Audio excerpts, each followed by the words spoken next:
प्रश्न 1 वातचीत 1 તમે સૌથી વધુ ક્યારે હસેલા કેમ? उत्तर હું મારા પિતા સાથે હાસ્ય કવિતાના એક કાર્યક્રમમાં ગયો હતો। તેમાં આવેલા કવિઓએ એટલી સુંદર હાસ્યસભર કવિતાઓ સંભળાવી હતી કે હું હસી હસીને બેવડ વળી ગયો હતો। 2 તમને આંજણી થયેલી છે, એને મટાડવા શો ઉપાય કરેલો? उत्तर હા, મને આંજણી થયેલી છે। મને આંજણી થઈ ત્યારે મારા પપ્પા મને ડૉક્ટર પાસે લઈ ગયા હતા। તેમણે મને આંખમાં નાખવાના ટીપાં અને દુખાવો ન થાય તે માટે પીવાની એક દવા આપી હતી। તેનાથી મને દુખાવામાં રાહત થઈ હતી અને ટીપાં નાખવાથી 4-5 દિવસમાં આંજણી સુકાઈ ગઈ હતી। 3 ઇન્જેક્શન લેતી વખતે કેવું થાય છે? उत्तर ઇન્જેક્શન લેતી વખતે મચ્છર કરડે તેવો તીણો દુખાવો થાય છે, થોડી વાર પછી રાહત થઈ જાય છે। વિદ્યાર્થી મિત્રો, ચેનલને સબસ્ક્રાઇબ કરવા માટે કોઈપણ પ્રકારનો ચાર્જ નથી। આપ ફ્રીમાં ચેનલને સબસ્ક્રાઇબ કરી શકો છો। વિડીયોને લાઇક અને ચેનલને સબસ્ક્રાઇબ કરવાથી મને આપને ઉપયોગી વિડીયો બનાવવાની પ્રેરણા મળશે, માટે ચેનલને સબસ્ક્રાઇબ કરવા નમ્ર વિનંતી। 5 ચંદનના ગુણ કોણ જાણે છે? કહો। उत्तर ચંદનના ગુણ ચંદન વાપરનાર જાણે છે। ચંદન ઔષધ છે, સૌંદર્ય વધારનાર છે, ચામડીના દર્દોને મટાડનાર ચંદન જેવું એકય ઔષધ નથી, પિત્ત શામક છે, હૃદય માટે હિતકર છે, દુર્ગંધનો નાશ કરે છે।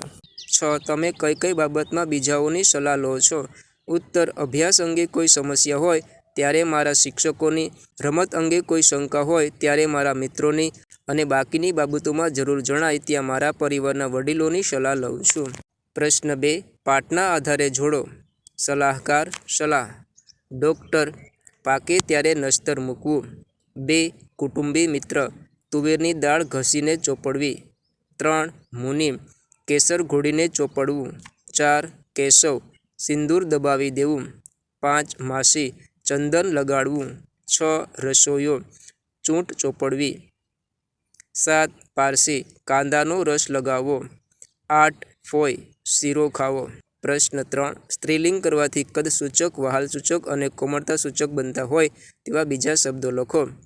1 ડુંગર ડુંગરી, ટેકરો ટેકરી, નાનકો નાનકી, બચુડો બચુડી, ફોડલો ફોડલી, ગોટલો ગોટલી, નમણો નમણી, કોડીલો કોડીલી।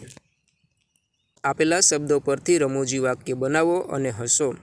ચેનલ પર નવા હોય તો લાઇક, શેર અને સબસ્ક્રાઇબ કરવાનું ભૂલશો નહીં અને હા, આપના અન્ય મિત્રોને પણ આ વિડીયો જરૂરથી શેર કરજો।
જો આપે હજી સુધી વિડીયોને લાઇક અને ચેનલને સબસ્ક્રાઇબ ન કરી હોય તો હમણાં જ લાઇક અને સબસ્ક્રાઇબ કરવા વિનંતી।